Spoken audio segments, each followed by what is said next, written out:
చేతన్ సుందర్ పిచ్చే, సత్యనాథెల్లా లాంటి వాళ్ళు ఇండియాని వదిలేసి వెళ్ళి ఎంతో గొప్ప వాళ్ళు అయ్యారు. నువ్వు అబ్జర్వ్ చేస్తే గొప్ప వాళ్ళు అయిన తర్వాత కూడా ఎవరు ఇండియాకి తిరిగి రాలేదు. కానీ మనం చెప్పుకుంటాం ఇండియన్ CEO అది ఇది అని, కానీ ఎవరు ఇండియాకి తిరిగి రారు. ఎందుకంటే there is something seriously wrong with India. నాకు 10 కంట్రీలు తిరిగితే అర్థమైంది లైఫ్ స్టైల్ అంటే ఏంటి, డిసిప్లిన్ అంటే ఏంటి అని. మరి అలాంటిది వాళ్ళు ఎంత గొప్ప వాళ్ళు, వాళ్ళకి ఇంకెంత అర్థమై ఉంటుందో.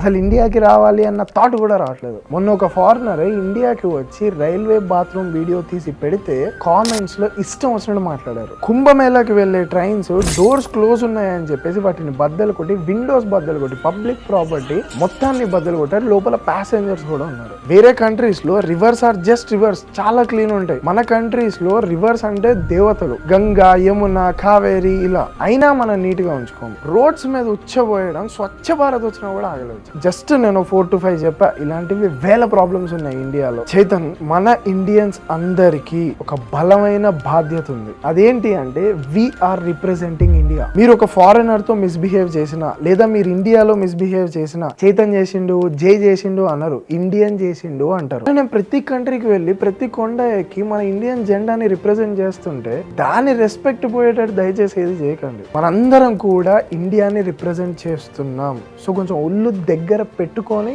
ఇండియాలో ఉండడానికి ట్రై చేయండి. చైతన్ సజెషన్ కాదు, అబ్జర్వేషన్.